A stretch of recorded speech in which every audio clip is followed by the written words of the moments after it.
touring with the Rough Riders and meeting my man that's a manager of Eve. I was able to meet Gwen Stefani. Oh shit! Oh, cool. So if you ever watch Blow Your Mind, yes, the video, that music video, look at it again, right? You're in there. I'm playing the piano with a tux on. Oh, wow. Yeah, I'm playing the piano. Okay. And then, you know, I do the stuff with 50 Cent. You ever see Window Shopper? Yeah. I'm the guy with the red hat pushing the little car. And Window Shopper over in Monaco, Spain. Wow. Yeah. So I did details, man. Yeah, so I did all that. Then I wound up doing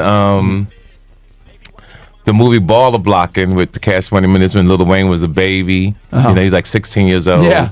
Juvenile, tour with them. And matter of fact, shout out to Baby and my man C. We working on something real big. Okay. You know, real big. Music-wise or comedy-wise? Because you're in all realms of entertainment. So. It's going to be music. It's going to be comedy. But we've been working on it now for a few months. Matter of fact, I talked to Baby and his crew right before we came. Oh, wow. He didn't even know I was in Miami. They're in California. And shout out to Baby. When we drop this, it changes the world. Yeah, it's a game changer. Out of everyone you've met, let's give 2 examples here. One in the music industry, one in the comedy industry. Who was most impactful to your career, you would say? I think everybody. You know, that's why I started this thing called Who Raised You, right? A couple years ago. Who Raised You was really because the women I was dating, I felt like they were unprepared to be in the world, right? That's a nice way of putting it. That's the nicest so way, nice, bro. That's the nicest way I've ever heard a guy putting it together. That this girl's a fucking whore. This is wisdom. Wisdom. Yeah, it's like who sent you?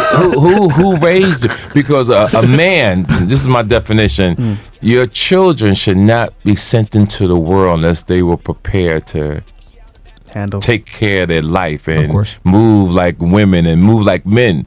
So I actually said to the young lady, I'm like, who raised you? Because I need to meet your mother and father because she was so beautiful. And I hate to see that we have so many beautiful women on this planet that are not properly prepared for life.